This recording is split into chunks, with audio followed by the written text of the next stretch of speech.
और चलिए आपको पाखंडी बाबा सूरजपाल का मैनपुरी का शीश महल दिखाते हैं। सूरजपाल जहां पर रहता है उसका घर महल जैसा है, उसकी शानो शौकत राजा महाराजा की तरह है। सूरजपाल के घर में हेलीपैड है, उसके घर के दरवाजे गोल्डन रंग से रंगे हुए हैं। बाबा का जो महल है वो बिल्कुल आप सोने सरीखे का देखेंगे। ये सोने जैसा गेट इसलिए बनाया गया है ताकि कुछ समय बाद हो सके तो कहीं सोने का गेट ही ना बन जाए, क्योंकि जो महल की दीवारें हैं बिल्कुल ऊपर हैं, क्योंकि मेरी निगाहें भी सीधे ऊपर जा रही हैं। वहाँ से पार करके क्या अंदर होता है किसी को नहीं पता, लेकिन जो महल खड़ा किया गया है उसमें भी बड़ी भूमिका है लोगों की, उसको भी मैं बताता हूँ। इसलिए क्योंकि ये एक ऐसा महल है जिसकी चार दीवारी बहुत बड़ी है, इसमें कई बड़े बड़े गेट हैं और बिल्कुल महल नुमा ये महलों के जो गेट होते थे हम फिल्मों में देखते हैं या फिर पहले सुना करते थे, उस तरह के महलों के गेट हैं। लेकिन इन पूरी बड़ी इमारत को, इस बड़े महल को बनाने के पीछे कौन लोग हैं, वो ये इसलिए हैं क्योंकि ये भले ही दानवीर हैं, दानवीरों की यहाँ पर लिस्ट लगी है कि इन्होंने इस जगह के लिए दान दिया। किसी ने 50,000 दिया, किसी ने 1 लाख दिया और किसी ने अनगिनत, जिसकी रकम ही नहीं लिखी गई, उन लोगों के दान से इतना बड़ा महल बाबा ने खड़ा किया है।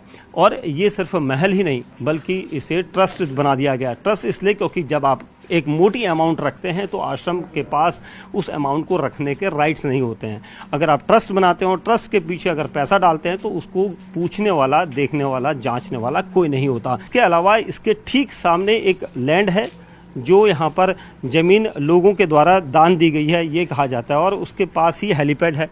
सुख सुविधाएँ पूरी हैं, कहने के लिए बाबा जी हैं, क्योंकि लोगों को उपदेश देना, लोगों के दुख दर्द को दूर करना, इसी जगह पर सत्संग करके, संगत करके यहाँ पर लोगों को बिठाया जाता है। लेकिन अब इस लैंड को देखते हुए देखिए, करोड़ों की लैंड है जिसे दान में दिया गया है और ये जो पूरा महल है वो सामने खड़ा है।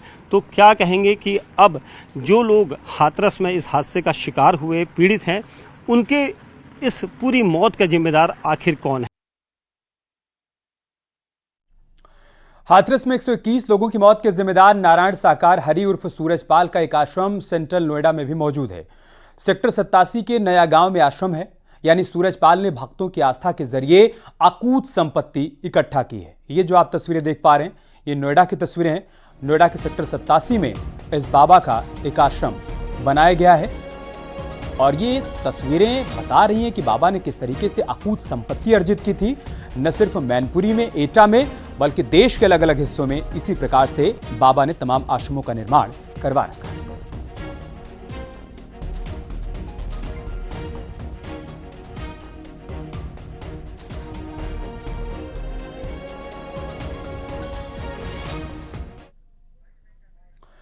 हाथरस हादसे को 24 घंटे से ज्यादा बीत जाने के बाद भी सूरजपाल उर्फ नारायण साकार हरि अभी तक गायब है। उसका कोई भी बयान या फिर वीडियो अभी तक सामने नहीं आया है। वहीं मैनपुरी में बाबा के आश्रम में पुलिस की पैनी नजर है। आश्रम के तीनों गेट पर भारी पुलिस फोर्स की तैनाती है, तो आश्रम जाने वाले रास्ते पर भी बैरिकेडिंग की गई है। मैनपुरी में करीब 21 बीघा जमीन पर यह आश्रम बनाया गया है। बताया जा रहा है कि आश्रम के पास एक हेलीपैड भी बना हुआ है। बाबा का वो आश्रम है जहाँ पर बाबा आते थे और हम देख सकते हैं कि ये अभी हम पिछले हिस्से में है जहाँ पर पूरी बाउंड्री है और बाउंड्री लगभग 14 फीट ऊंची है। 21 बीघा में बना हुआ है ये बाबा का पूरा आश्रम। और अगर इधर बात की जाए दूसरे हिस्से की तो दूसरी तरफ बिल्कुल पक्का जो वो बना हुआ है मंच बिल्कुल स्थायी मंच बनाया गया है। साथ ही यहाँ पर हमेशा प्रवचन होते रहते हैं। हर माह लगभग एक जो बताया जाता है एक प्रवचन हुआ करता है और साथ ही जो बाबा हैं वो अक्सर महीने में एक बार यहाँ आया करते हैं। और अगर देखा जाए तो ये खाली फील्ड है जो दिखाया जा रहा है, यहाँ पर एक हेलीपैड की भी व्यवस्था है और जिसमें कि कई बार हेलीपैड से हेलीकॉप्टर को भी उतारा गया है। हालांकि अगर पूरी बाउंड्री के जो एरिया की बात की जाए तो वो 21 बीघा का है, लेकिन लगभग 10 बीघा में बाबा का पूरा जो कैंपस है वो बना हुआ है। साथ ही यहाँ जो तमाम उनके कार्यकर्ता हैं, अनुयायी हैं, वो यहाँ पर रहते हैं और बाबा के लिए तमाम लोगों से संपर्क भी वही करते हैं। देवेंद्र चौहान, न्यूज़ 18, मैनपुरी।